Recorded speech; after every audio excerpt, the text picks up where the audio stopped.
Assalamualaikum warahmatullahi wabarakatuh. Di sini kami akan mempresentasikan hasil kerja kelompok kami mengenai game yang telah kami buat.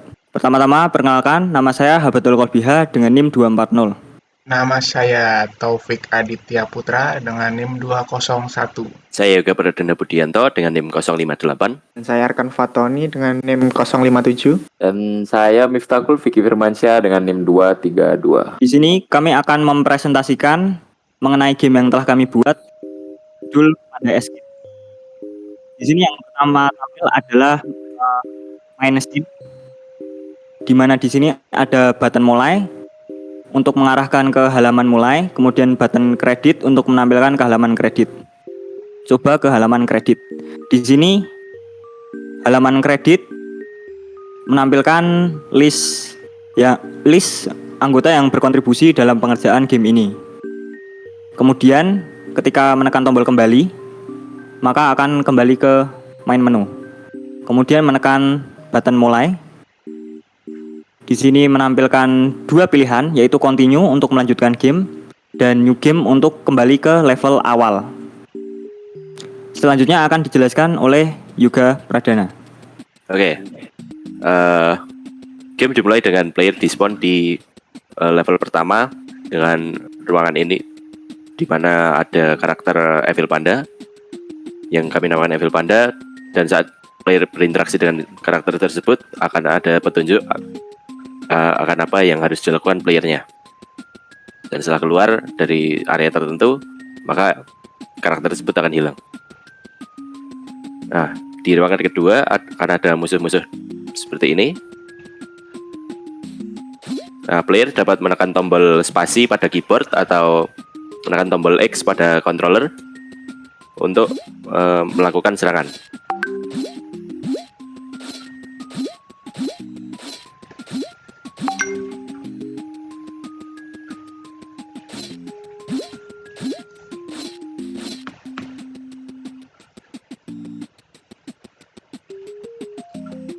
Nah, setelah semua musuh bisa dikalahkan oleh pemain, baru portal ini akan teraktivasi. Jika musuhnya belum dikalahkan semua, maka portal tidak akan teraktivasi seperti ini. Nah, ini musuhnya sudah terkalahkan semua. Nah, langsung player akan ditransfer ke level 2. Di level 2 juga ada ruangan yang sama, yang isinya musuh slime seperti tadi. Walaupun ruangan ini lebih sempit.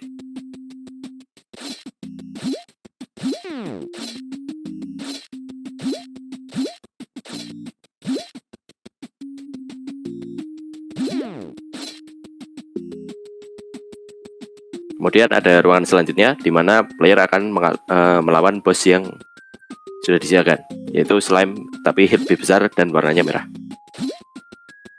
Oh ya, saat player mati, maka akan diarahkan ke halaman ini. Dan saat menekan tombol retry, akan dikembalikan ke level yang paling terakhir dimainkan.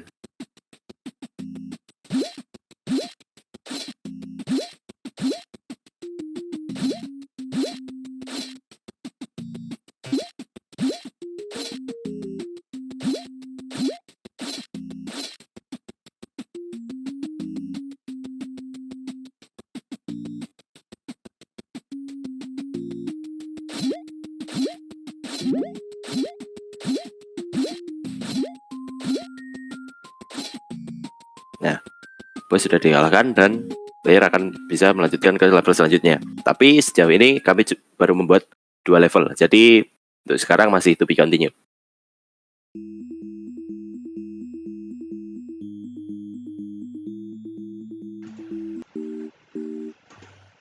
Di sini saya akan menjelaskan aset-aset yang sudah saya buat untuk game yang sudah dibuat. Untuk yang pertama, aset dari karakter utama, yaitu karakter panda. Aset yang sudah dibuat, beberapa aset. Lalu yang kedua ada aset panda tapi berupa attack yang dapat menyerang, animasi bergeraknya. Lalu ada juga Evil Panda yang tadi bisa diajak interaksi. Lalu ada aset karakter slime yang sebagai musuh. Lalu yang terakhir ada boss slime yang tadi dilawan di akhir. Mungkin itu aja aset yang saya buat. Sisanya dari aset-aset yang sudah ada. Kemudian di sini saya membuat animasi serangan panda dengan menerapkan collider, di mana ada serangan ke kanan dan ke kiri. Kemudian di sini untuk parameter levelnya, di mana nantinya bisa menyimpan level 1, kemudian level 2, kemudian ketika mengeklik retry, ketika mati, tetap berada di level terakhir. Saya menggunakan database MySQL untuk parameter levelnya. Kemudian saya juga membuat codingan untuk pathfinding agar musuh dapat mengejar player. Kemudian selanjutnya saya juga membuat logic menu untuk menuju ke halaman-halaman yang ada. Kemudian ketika ada objek dari main menu yaitu main music, ketika dia berada di kredit menu dan mulai menu, maka musik tersebut tidak akan hancur kecuali player menuju ke level 1 atau level 2. Kemudian saya juga membuat animasi untuk slime sehingga dapat bergerak ke kanan dan ke kiri. Kemudian selanjutnya akan dijelaskan oleh Yuga.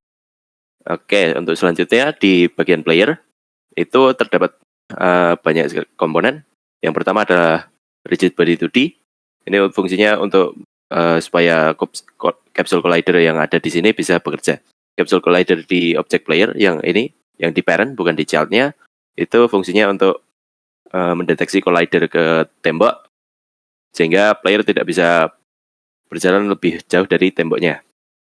Jadi akan berhenti ketika menabrak tembok. Kemudian di bawahnya ada movement controller.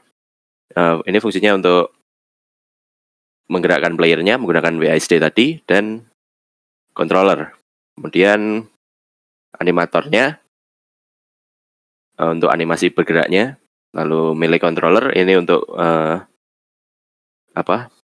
kontrol melee combatnya untuk supaya player bisa menyerang. Kemudian ada player health yang nanti disambungkan ke UI ini supaya nanti ketika player diserang akan berkurang hatinya atau nyawanya.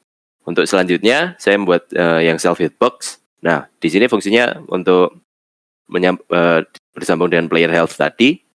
Self hitbox ini ketika mendeteksi musuh di dalamnya, musuh di dalam area ini, area self hitbox yang ini, itu player akan menerima damage. Nah, selain self hitbox pada player, saya juga membuat yang enemy health-nya. Jadi itu sama konsepnya. Jadi ketika musuhnya menerima serangan dari playernya, hitbox di attack-nya ini, maka musuh akan berkurang nyawanya. Di sini kami set menjadi 3. Jadi membutuhkan 3 serangan untuk membunuh satu musuhnya. Kemudian saya membuat pause menu. Ya, jadi ini akan terlihat ketika player menekan tombol escape. Di sini ada menu resume, exit, back to main menu. Kemudian di level 2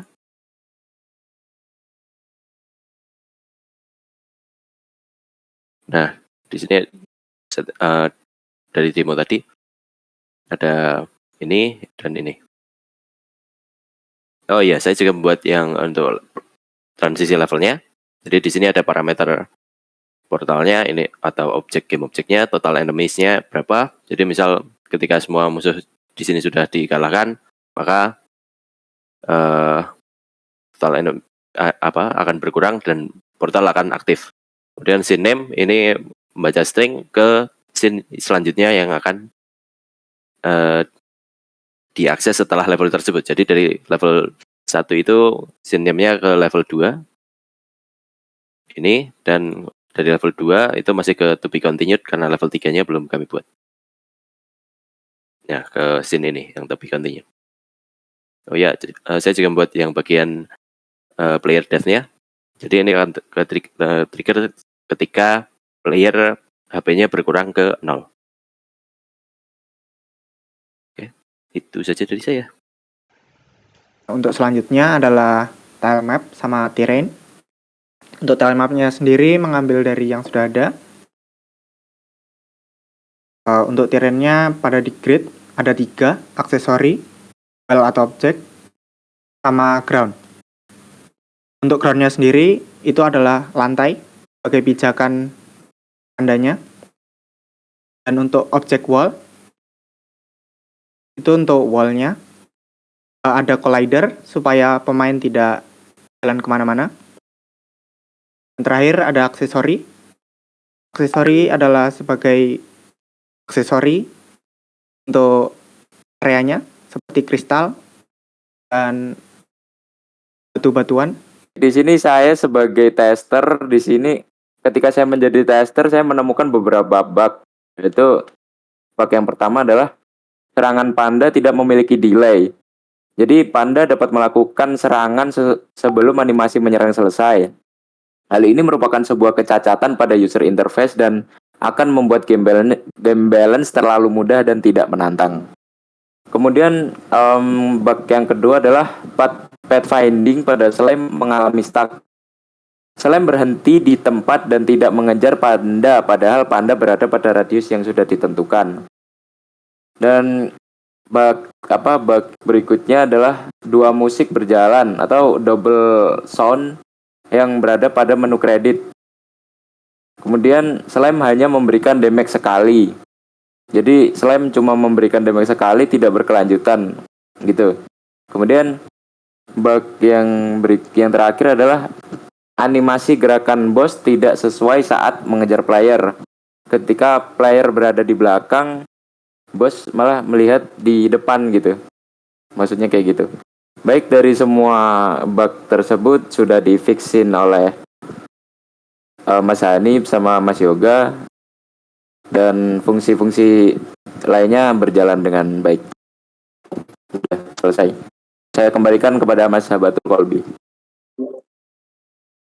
Baik, sekian presentasi yang dapat kami sampaikan. Kurang lebihnya mohon maaf.